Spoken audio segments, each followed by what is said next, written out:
5 राज्यों में चुनाव हो रहे हैं, 3 में मुकम्मल भी हो चुके हैं। कल 119 सीटों पर तेलंगाना वासी अपने मत का इजहार करेंगे, यानी कि ईवीएम का बटन दबाएंगे।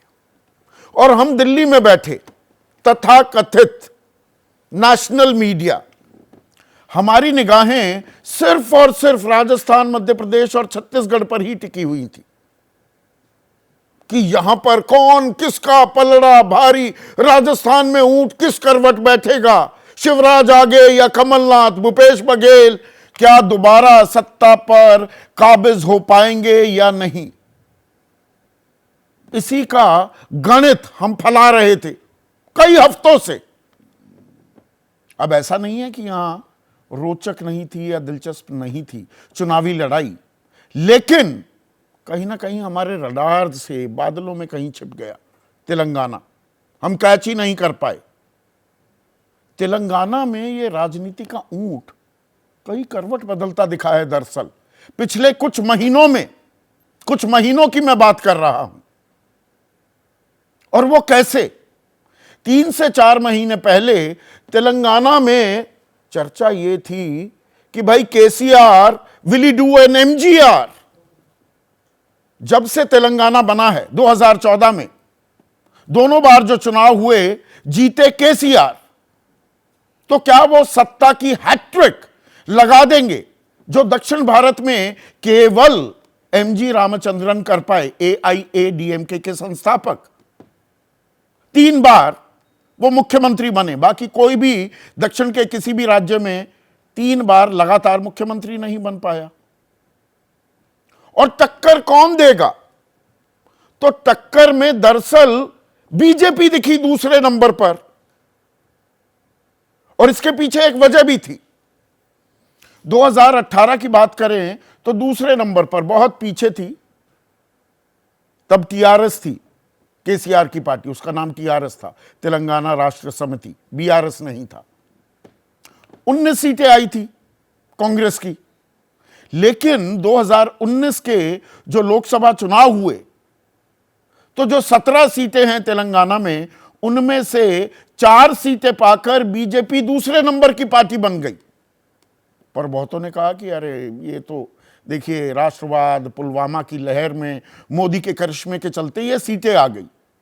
लेकिन 2020 में ग्रेटर हैदराबाद नगर निगम के जो चुनाव हुए, 150 सीटें थी, उसमें बीजेपी 48 सीटें जीतकर दूसरे नंबर पर आ गई। तो जी लड़ाई बीआरएस और बीजेपी के बीच है, यह चर्चा आम थी 4 महीने पहले तक। लेकिन कुछ बदलाव हो रहा था अंदर खाने भीतर खाने, जिसे हम दिल्ली में बैठे क्या समझ नहीं पाए, हम था नहीं ले पाए, और बहुत से लोग तो गए नहीं। मैं भी यहां पर डिस्क्लोजर के तौर पर यह कह रहा हूं कि मैं तेलंगाना घूमकर नहीं आया चुनाव के दौरान, लेकिन जो जानकारी मिल रही है, अब वहां पर सीधी लड़ाई कांग्रेस और बीआरएस के बीच दिख रही है, और बीजेपी कहीं पीछे छूटती दिखाई दे रही है। बावजूद इसके कि प्रधानमंत्री मोदी, गृह मंत्री अमित शाह जो बीजेपी के चाणक्य हैं, लगातार उन्होंने पूरा जोर लगाया, जेपी नड्डा गए, स्मृति ईरानी गई, तमाम स्टार प्रचारक योगी आदित्यनाथ, सब लोग गए। लेकिन अब पिछले कुछ दिनों में सीधी टक्कर कांग्रेस और बीआरएस के बीच दिख रही है। तो क्या यह दरअसल ऐसा होता दिख रहा है या यह सिर्फ संकेत मात्र है? प्रधानमंत्री मोदी चुनावी प्रचार के आखिरी दिन यह कहते भी पाए गए कि देखिए, कांग्रेस को वोट देना तो भ्रष्टाचार को वोट देना या बीआरएस को वोट देने समान है, कांग्रेस को वोट मत दीजिए। गृह मंत्री अमित शाह ने सुर में सुर मिलाया, ताल में ताल मिलाई, और कहा कि ये कांग्रेसी विधायक तो चाइनीज माल हैं, इन पर भरोसा मत कीजिए, यानी कि ये बिक जाते हैं।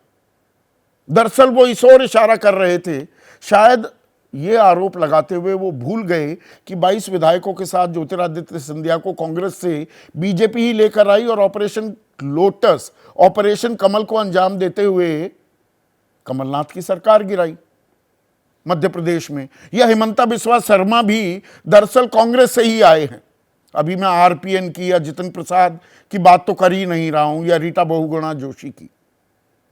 पर यह कहने की नौबत क्यों आई कि कांग्रेस के विधायक को वोट देना मतलब बीआरएस को वोट देना, जबकि राहुल गांधी पलटवार करते हुए कह रहे हैं कि मोदी जी हो या ओवैसी या केसीआर, ये हैं आपस के यार, इनकी आपस में सेटिंग हो गई है।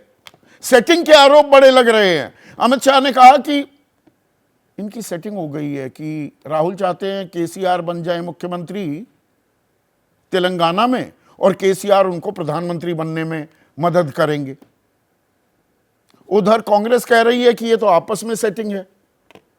इस सेटिंग में तीसरा जो कोण है, बल्कि चौथा कोण जो है, वो है AIMIM, असदुद्दीन ओवैसी।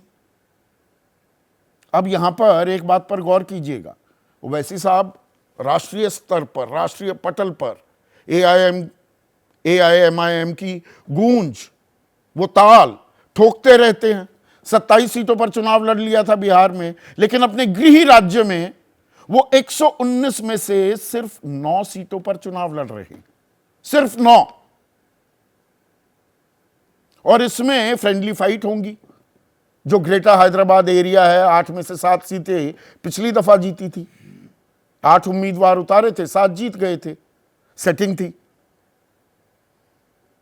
पर इस बार ये कौन सी सेटिंग है, क्योंकि 119 की 119 सीटों पर बीआरएस ने अपने उम्मीदवार तो खड़े किए हैं, ओवैसी ने सिर्फ 9 सीटों पर उम्मीदवार खड़े किए हैं। और ये मुस्लिम बहुल इलाका है, कुल मिलाकर 13% मुसलमान हैं। तेलंगाना में 40 सीटों पर वो जीत और हार का फैसला करने में अहम भूमिका निभाते हैं।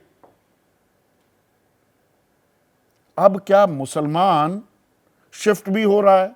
अंदर खाने खबरें ये आ रही हैं कि कांग्रेस की तरफ रुझान ज्यादा बढ़ता जा रहा है। तो ओवैसी के लिए राह मुश्किल होगी क्या? उनके लिए भी एक अस्तित्व की लड़ाई सामने मुंह बाए खड़ी है क्या? और ये कांग्रेस यकायक रेस में आती कैसे दिखी है? पिछले साल भारत जोड़ो जो यात्रा निकाली थी राहुल गांधी ने, इसी वक्त के दौरान वो तेलंगाना से भी गुजरे थे, 15 दिन वहां लगाए थे, कन्याकुमारी से जो श्रीनगर तक गई थी। क्या वहां से कुछ माहौल बदला था जिसे हम रीड नहीं कर पाए? और कर्नाटक में जो जीत, मई में जो चुनाव हुए, 13 मई को जो नतीजे आए,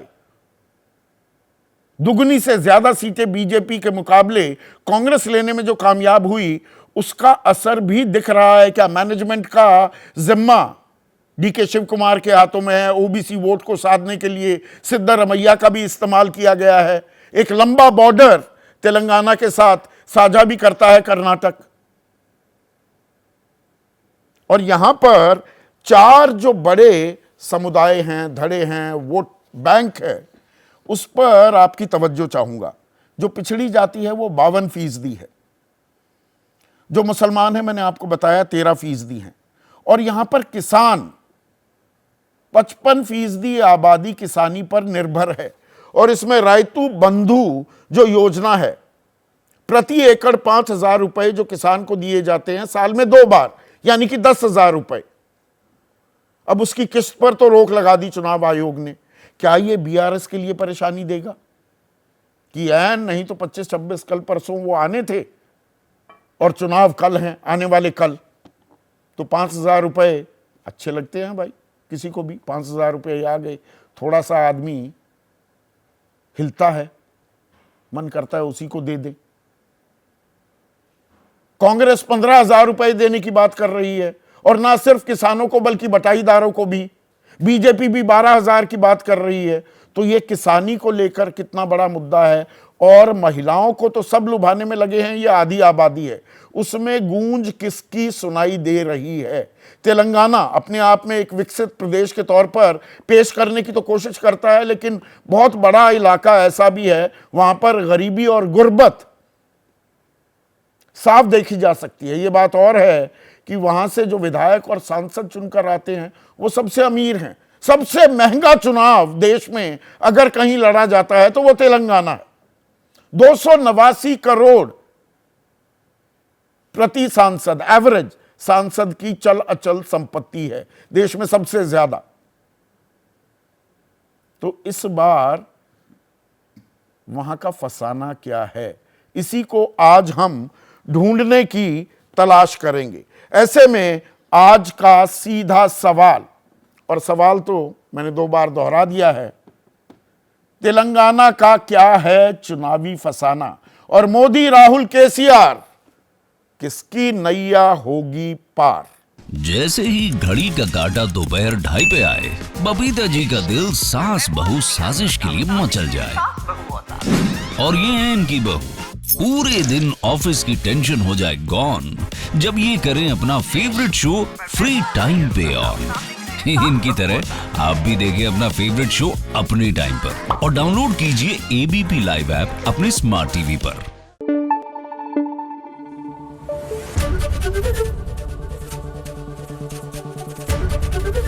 एबीपी न्यूज आपको रखे आगे।